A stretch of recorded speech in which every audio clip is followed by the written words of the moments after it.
Hi Scorpio, kumusta po kayo? Welcome back po sa mga bumabalik. Hello po mga ating dude.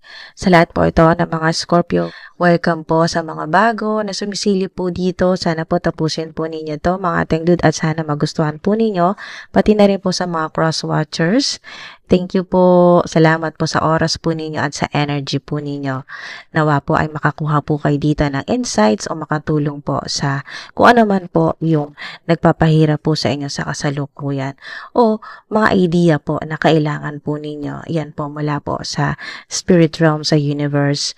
Yan, paalala po maating doon na ito po ay general tarot reading, kaya hindi po ito magre-resonate sa lahat. Gamitin nyo pa rin po ang inyo pong personal discernment o yung inyo pong personal judgment at yung inyong intuition. Yan, intuitive nudges o yung inyo pong psychic abilities. Ayan, highly intuitive po kayo mga Scorpio. At sa ilan na hindi nyo pa po alam, hindi pa po kayo aware. Pero sa ilan, alam ko po na alam nyo na po yan na napaka-intuitive po ninyo, napakalakas ng inyong pong intuition or mataas ang inyong psychic ability. At kayo po ay ginagabayan ng mga anghel ng universe na nag-subscribe at sa mga magsa-subscribe pa lang, maraming salamat po. Ayan. So, Scorpio, release your ex. Okay. At meron po ditong religious factors.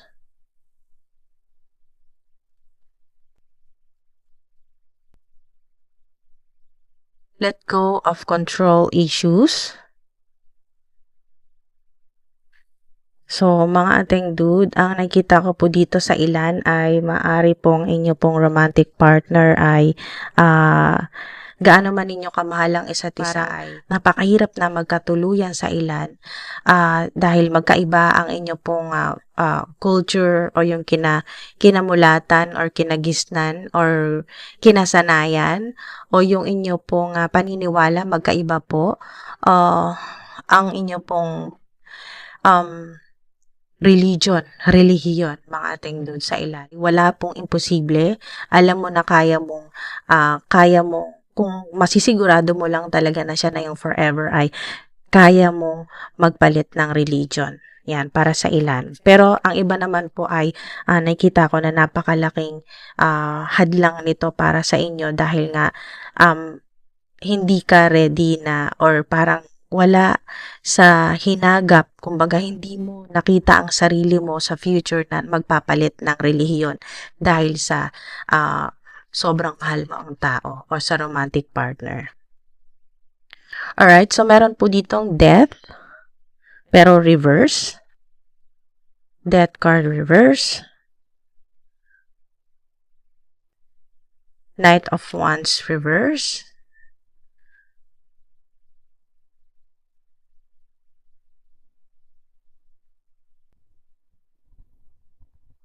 Four of Cups.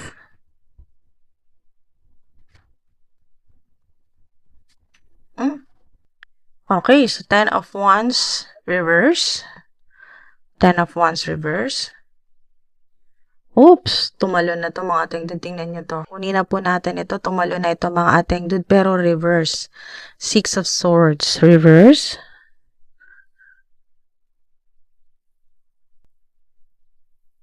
Empress reverse. Oops. Moon. Okay, Moon, pero reverse din. Hala. Oh, King of Wands reverse pa rin. My God.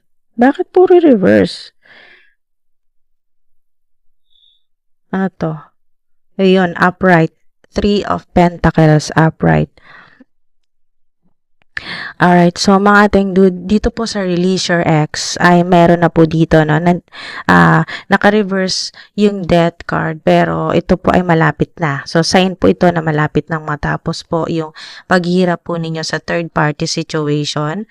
Ang ilan naman po yung paghihirap po ninyo na makamove on na, or yung matanggap po na talaga na wala na kayo ng ex mo.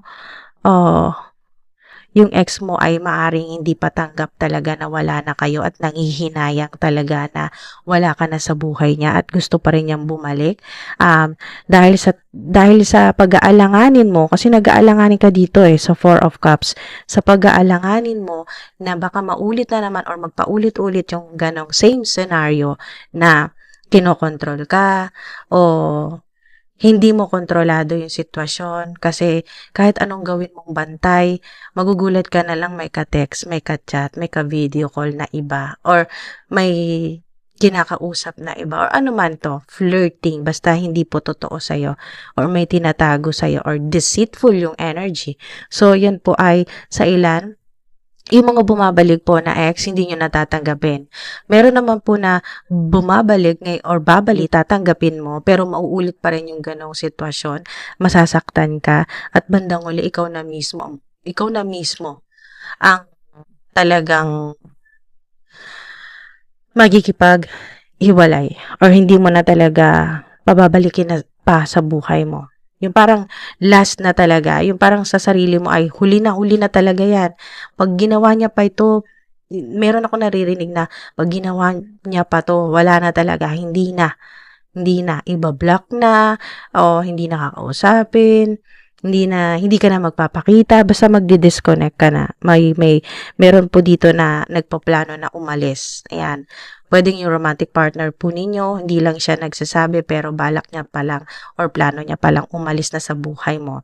Or meron sa ilan naman po ay family member na kailangan pong umalis. Ayan. So, o maaaring ikaw ito na nagpaplano ka ng umalis or mag-abroad, magtrabaho na lang sa ibang bansa. Yung trabaho ng ilan ay gamit ang inyong abilities, skills, yung lakas, yung kamay, ayan, or creativity, yung inyo pong kamay. So, sa ilan naman po, yung sign po ng Ten of Wands na reverse ay yung mga nahihirapan po. Sobrang nahihirapan dahil parang nakapasa na sa'yo. Kumbaga parang pasat mo yung daigdig na ikaw lahat sa bills, ikaw lahat sa pagkain ng buong pamilya o ng mga kapatid mo o ng mga kamag-anak. So, kung ano man po yun na energy na kayo po yung talagang breadwinner o yung napakaraming yung alalahanin, responsibilidad o pasan-pasan na hirap, o maaring ito ay pasan-pasan mo na or pagtitiis mo ito sa matagal mo ng partner, romantic partner. So, ano man po yan na issue, no? Maaring romantically or sa trabaho, sa boss or father figure, nakita ko dito mga ating dude sa reverse na King of Wands, father figure. Meron din dito Pisces, no? Pisces, my earth sign or Virgo, Taurus, Capricorn, merong Aries, may water sign, may air sign, Gemini, Libra, Aquarius. So, ang nakita ko dito sa moon na reverse ay maaring yung mga issue na hindi na pag-uusapan, hindi na aayos, yung nababaon na lang sa yung lumilipas yung araw o yung ilang buwan, lumilipas yung panahon na hindi na pag-uusapan, hindi nagkakaroon ng closure. Ayan po mga ating dude, yan po yung magkakaroon na ng kumbaga marirelease na, matatanggal na kung ano man to na napaka toxic na sa ilan ay sensitibo o kaya po ay komplikado, ang hirap ayusin, maraming taong involved. Nakita ko dito na maraming taong involved at ang hirap ayusin, ang hirap ng kumbaga patsi-patsian. Alam niyo yun guys, mga ating dude, yung tapalan, yung mga butas o yung mga problema, yung mga naging conflicts, ang hirap ng remedyohan. Okay? So, sa ilan, kung sa pera po ito, sa career, napaka-stressful na or toxic na po sa trabaho. Kaya ang ilan ay maaring magre-resign or tatapusin nyo na lang po yung inyong kontrata at hindi ka na magre-renew. So, yun po yung ilan. Sa iba naman ay gagaan na po yung inyo pong responsibilidad, no? Maari pong may kapatid ka or kamag-anak ka na tutulong sa'yo, may kapatid kang nakagraduate na tutulungan ka na sa mga bills o sa pag-budget or tutulungan ka na. Kumbaga may katuwang ka na, hindi lang isa. Okay, nakikita ko dito siblings, dalawang kapatid mo na makakatulong na sa'yo. Kumbaga sharing na, mag-aambag na sila kung halimbawa yung ikaw lahat, ang iba ay sasagot na ng kuryente, yung isa naman sasagot na ng tubig, water bills, o ng budget, bigas, pagkain. So, ano man po yan, na sa ilan naman po ay delegation na nakikita ko dito, mga ating delegation, na ngayon, gagaan na yung trabaho mo. Maaring sa past, or pwedeng ilang years na po ang ilan po ay matagal ka nang nahirapan, 3 years ka na nahirapan na sunod ka lang ng sunod sa boss mo, sa mga katrabaho mo na tinatambakan ka ng trabaho, nakikisama ka, ginagawa mo kahit trabaho nila, ginagawa mo, hindi na scope ng trabaho mo, ginagawa mo pa rin dahil nga nakikisama ka, ayaw mo ng conflicts, ayaw mo na mapag-initan ka. So, ano man ito na problema mo sa trabaho or katrabaho o sa working environment, ano man po itong sitwasyon, mga ating dude, ito yung gagaan. Gagaan na po yan, maaring marirealize na ng boss mo na yung ibang trabaho na hindi mo naman talaga scope ay ibibigay na sa iba. O kaya naman po sa ilan ay magkakaroon ka na, bibigyan ka ng assistant. O meron din pong mga, sa iba naman po ay, kayo po ay deserve nyo, mga ating dude. Deserve nyo na ma-promote. Ayan. So, meron po dito na yung inyo pong boss o yung supervisor ay parang pako. Pag hindi pinukpok, hindi babaon.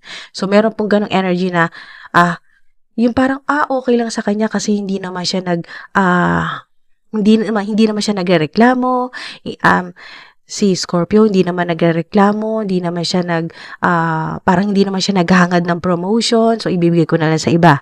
Or ganon. Sa ilan, ang sinasabi dito na para pong, kung hindi, parang pa ako na pag hindi mo pinukpok, hindi babaon, ay parang kailangan mo maging assertive or kailangan mo sabihin talaga sa boss mo na or sa supervisor mo na kung paano mag-file sa HR ng request para sa salary increase o sa promotion, kung ano yung mga ikakausapin mo yung boss mo o yung team leader mo na kung pwede kang mag-apply na maging mentor o kaya ay ano yung mga paraan para or requirements or ano yung mga kailangan mong gawin or isubmit para taas ka na, kung mag-upgrade, mag-level up sa iyong career o sa iyong position.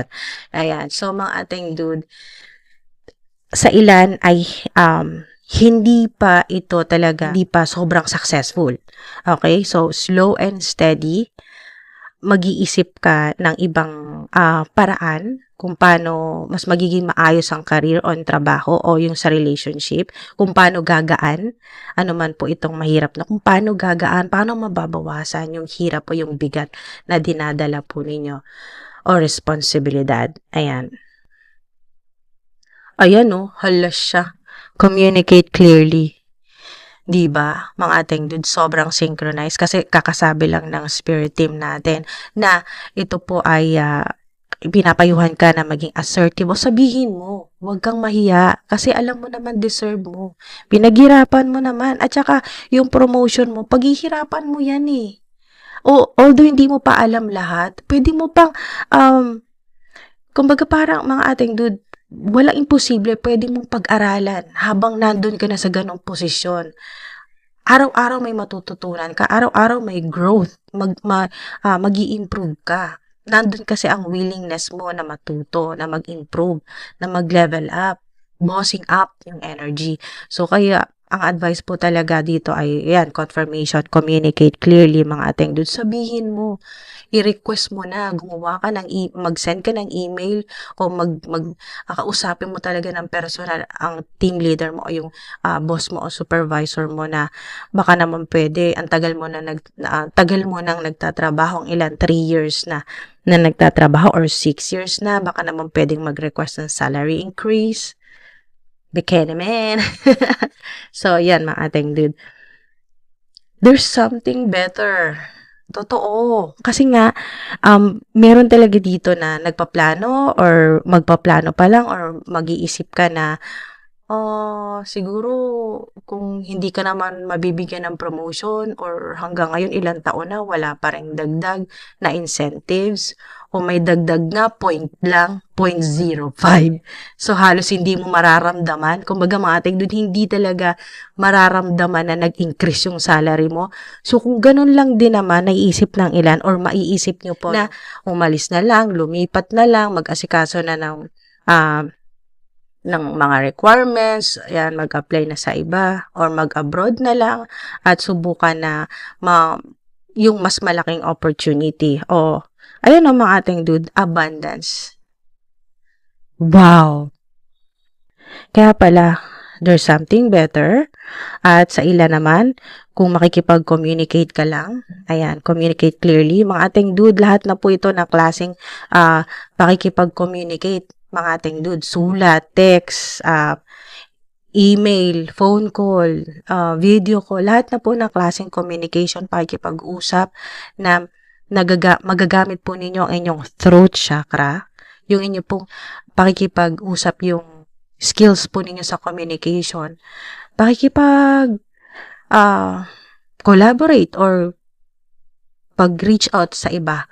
Ayan, na sa mga tao, multiple people, social media, yan po, networking, yung palalawakin po ninyo yung inyo pong connections, mga nakakausap po ninyo, lalo na kung ito po ay may kinalaman sa inyong business, sa inyo pong career, negosyo, trabaho, makikipag-usap. Yung talagang, pag may ginawa kang action at may kinausap ka, sign na yon. Ayan, pag nakipag-usap ka, nag-email ka, sign na yon mula sa universe na pag sinabi mo yung gusto mo, or sinabi mo yung gusto mo sa universe, diretso sa universe, na, God, universe, ito na yung gusto kong trabaho, ibigay mo na sa akin to. Mataas sweldo. O kaya ito na yung gusto kong creative project. Tulungan mo naman ako, bigyan mo ko ng resources, bigyan mo ko ng taong makakatulong sa akin para matuloy ko na itong creative project ko. Ano man po ito mga ating dude ha. Sample lang po ito mga ating dude na ganun po yung sasabihin po ng ilan sa inyo na habang nagkipag-usap ka sa universe, sa angels, sa spirit guides po ninyo, sa archangels, communicate clearly. Sabihin mo kay God, sa mga angels, pwedeng sa literal na mga tao na makakausap po ninyo, sabihin po ninyo kung ano yung gusto po ninyo. Ayan po. Ayan, ibibigay sa inyo ng universe ni God, abundance, prosperity, there's something better. Kaya, wag kang mawala ng pag-asa. Kung gaano kapangit yung sitwasyon mo ngayon or gaano kahirap ang sitwasyon mo ngayon, there's something better. Dadalhin ka. Yan, dadalhin ka ng hangin. Kasi, air, Gemini, Libra, Aquarius, air element o energy ng hangin. Dadalhin ka ng tubig. Ayan, cups, kung saan mas magiging maayos ang sitwasyon mo. Better. Something better. Bigger and better. At para makuha mo na tong reward sa'yo ng universe. Nakita ko rin sa ilan na ma-activate po ang inyo pong mga chakra. Mula sa inyo pong crown chakra hanggang sa inyong root chakra. Lalo-lalo na root chakra. Abundance po. Pera. Earth. Yan. Earth energy o pera. Success, abundance, prosperity, career po ninyo, trabaho, negosyo. So, napakaganda po ng mensahe po sa inyo mga ating dude. Huwag po kayong mawawala ng pag-asa. I-release na po yung mga kailangan i-release, ayan, or mag-disconnect. Iwasan na po yung mga toxic po na mga tao, yung mga nakakausap mo na hindi nagbibigay sa'yo ng positive energy. Mga ating dude, kung talagang para po sa inyo ang mga tao na to, sasama po sila sa inyo, sa journey po ninyo. Kung hindi talaga, once na mag-disconnect ka na, at hindi na talaga din sila humabol pa sa'yo, ibig sabihin, hindi talaga sila para sa'yo. Hindi sila yung perfect people na yung mga tao talaga na binigay, heaven sent, yan, na galing po sa universe kay God na makakatulong po sa inyo. So, eto po, mga ateng dude, i-claim nyo na po yan. There's something better, at eto po yon, abundance, prosperity. Ang abundance, mga ateng dude, lahat na po yan. Sa kalusugan po ninyo, maayos po na buhay, maayos na mga tao po sa paligid po ninyo, mga matitino po na hindi magdadala ng stress o toxicity sa buhay po ninyo, o hindi haharang sa inyong success, o hindi gagawa ng mga makakasakit sa kalooban mo o sa isip mo, o hindi gagawa ng masama sa'yo para mahirapan ka sa iyong trabaho, sa iyong negosyo o career. Yung makakatulong sa'yo sa abundance, yung susuporta sa'yo, talagang para maging mas matagumpay ka at hindi mai-insecure sa'yo, hindi maiinggit sa success mo. So, yan mga ating dude. I-claim nyo na po yan. Nakita ko dito sa death card, kahit reverse pa lang ito, nandito na yung energy ng death or ending o katapusan ng mahirap po na sitwasyon po ninyo. Ayan, mga ating dude, maraming salamat po. Sana tinapos po ninyo itong video na to. Napakaganda rin po, kahit na sa pinakadulo, may magaganda pa rin po kayo at mapupulot po na magagandang mensahe at insights o maaring magbigay po ng clarity po sa inyo. Ayan, so mga ating dude, o gabay at protection sa inyo po ng universe, ng spiritual, ng mga archangels, o ng mga mahal po ninyo sa buhay na nasa heaven na po, mga ating dude. Maraming salamat po. Ingat po kayo palagi. Hanggang sa susunod po ng mga videos, mga ating dude. Salamat po.